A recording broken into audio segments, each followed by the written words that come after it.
Mr. Secretary, for our audience, just to explain, this Red Sea area is a really important transit point for global shipping.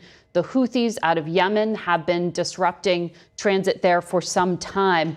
President Trump cited these concerns when he announced the strikes. I'm wondering, how long will this campaign last, and will it involve ground forces?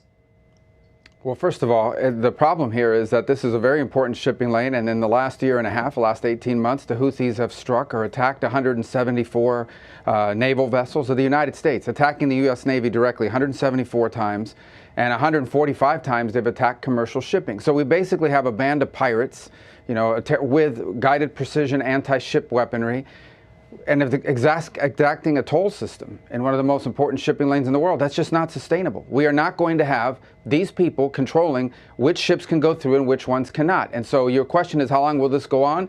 It will go on until they no longer have the capability to do that. Well, what does U.S. intelligence tell us at this point? Because the U.S. had been conducting strikes for some time, but has not stopped the Houthis. So No. What's going to be different right now? Do you have more fidelity in the intelligence that would make this more successful? Well, those strikes were retaliation strikes. So they launched one missile, we hit the missile launcher, or we sent something to do it. This is not a message. This is not a one-off. This is an effort to deny them the ability to continue to constrict and control shipping. And it's just not going to happen. We're not going to have these guys, these people with weapons able to tell us where our ships can go, where the ships of all the world can go, by the way. It's not just the U.S. We're doing the world a favor. Yeah. We're doing the entire world a favor by getting rid of these guys and their ability to strike global shipping. That's the mission here, and it will continue until that's carried out. That never happened before. The Biden administration didn't do that. All the Biden administration would do is they would respond to an attack. These guys would launch one rocket, we'd hit the rocket launcher. That's it. This is an effort to take away their ability to control global shipping in that part of the world. That's just not going to happen anymore. And it could this will continue until that's finished. It could involve ground raids? Well, those are military decisions to be made, but I've heard no talk of ground raids. I don't think there's a necessity for it right now. I can tell you that as of last night, some of the key people involved in those missile launches are no longer with us. And I can tell you that some of the facilities that they used are no longer existing. And that will continue. Look, it's bottom line, easy way to understand it, okay? These guys are able to control what ships can go through there. They've attacked the U.S. Navy 174 times. Yeah. They've attacked the United States Navy. We're not going to have people sitting around with the missiles attacking the U.S. Navy. It's not going to happen, not under President Trump. The president also referenced Iran in his statement. Iran provides some support for the Houthis, as you know.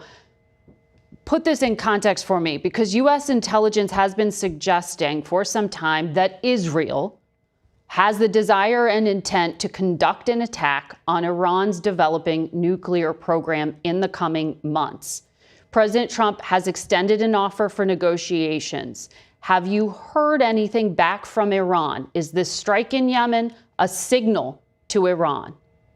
This strike in Yemen is about their ability, the ability of the Houthis to strike global shipping and attack the U.S. Navy, and their willingness to do it. 174 times against the U.S. Navy, 145 sometimes against global shipping. That's what the strike is about. What we can't ignore, and the reason why the president mentioned Iran, is because the Iranians have supported the Houthis. They provided them intelligence. They provided them guidance. They provided them weaponry. I mean, there's no way the Houthis, the Houthis would have the ability to do this kind of thing unless they had support from Iran. And so this was a message to Iran. Don't keep supporting them, because then you will also be responsible for what they are doing in attacking Navy ships, in attacking global shipping. They also get support from Russia, potentially, which you leverage sanctions in regard to. But I want to ask you about tariffs, because you were just in Canada this past week. China is Canada's second biggest export market, Mexico's third. In this ongoing trade back and forth the U.S. is having, isn't there a risk that China will ultimately be the winner? If it's too costly to deal with the United States, won't they benefit? Well, actually, China and Canada are involved in a mini trade war right now. In fact, the Chinese have imposed a bunch of tariffs, reciprocal or retaliatory tariffs on Canada after Canada imposed tariffs on them. So here's the way everyone needs to understand this, okay? The president rightfully believes that the balance of global trade is completely off kilter. For 30 or 40 years, we have allowed countries to treat us unfairly in global trade, much of it during the Cold War because we wanted them to be rich and prosperous because they were our allies in the Cold War. But now that has to change. You look at the European Union. The European Union's economy is about the same size as ours. It's not a low-wage economy. It's very comparable to ours in terms of its composition and so forth. Why do they have a trade surplus with us? So what the president is saying is two things. Number one, there are critical industries like aluminum, like steel, like semiconductors, like automobile manufacturing that he rightfully believes, President Trump rightfully believes the U.S. needs to have a domestic capability. And the way you protect those industries and build that capability is by ensuring that there's economic incentives to produce in the United States. The second is global, and that is we are going to put tariffs on countries reciprocal to what they impose on us. And so this is a global. It's not against Canada. It's not against Mexico. It's not against the EU. It's everybody. And then from that new baseline of fairness and reciprocity, we will engage potentially in bilateral negotiations with countries around the world on new trade arrangements that make sense for both sides. Fairness. But right now it's not fair. We're going to reset the baseline, and then we can enter into these bilateral agreements potentially with countries so that our trade is fair. What's not going to continue is, of course, these countries. So this is all just about leverage to get bilateral, not North American free trade deals renegotiation. No, it's not leverage. It's fairness. It's resetting baseline fairness, and then from there we can work on deals and so forth because they'll have products we don't make, we have products they don't make. That's where trade works the best. It has to be free, but it has to be fair. And right now it's only free on one side, and it's not fair for the other side. Well, it's an unsustainable position. The ad hoc nature of these policy announcements and pullbacks are causing concern in the marketplace, as we saw this past week. So I heard you describe what seemed like a strategy to get to negotiations on a bilateral front. You also seem to you say this was national security minded, but then we also see comments by the president of like 200% tariffs on champagne. That's not a critical industry for the United States. That seems more emotional.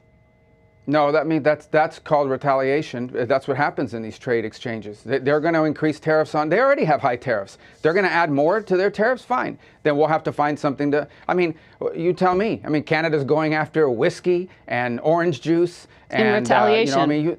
Yeah, exactly. So that sounds pretty petty to me as well. So what's the difference? The point is, I get it. I understand why these countries don't like it, because the status quo of trade is good for them. It benefits them. They like the status quo. We don't like the status quo. We are going to set a new status quo, and then we can negotiate something, if they want to, that is fair for both sides. But what we have now cannot continue. We have just deindustrialized this country.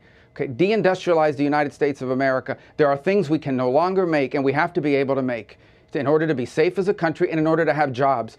That's why we had a Rust Belt. That's why we've suffered all these important jobs that once sustained entire communities wiped out by trade that basically sent these factories, these jobs, this industrial capability to other places. That cannot and will not continue.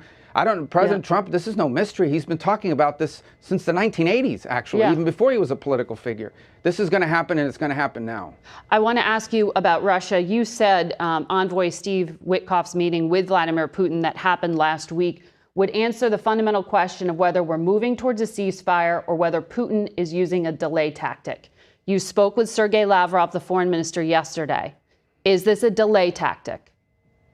Well, I think that was a promising meeting. As I've said repeatedly, we're not going to negotiate this in the public. Hopefully we'll have something to announce at some point fairly soon. I can't guarantee that, but I certainly think the meeting was promising. The exchange was promising. I don't take away from Steve's meeting, from Ambassador Witkoff's meeting, negativity. There are some challenges. This is a complex 3-year war that's been ongoing along a very long military front with a lot of complexity to it. So no one's claiming that it's easy, but I want everyone to understand here's the plan. Plan A is get the shooting to stop so that we can move to plan B, phase 2, which is have everybody at a table, maybe not that, maybe with some shuttle diplomacy, to figure out a way to permanently end this war in a way that's enduring and it respects everybody's needs and so forth. No one is saying that that second part is easy, but we can't get even to that second part until we get past the first part. It's hard to negotiate an enduring end to a war as long as they're shooting at each other. And so the president wants a ceasefire, and that's what we're working on. Assuming we can get that done, and that won't be easy in and of itself,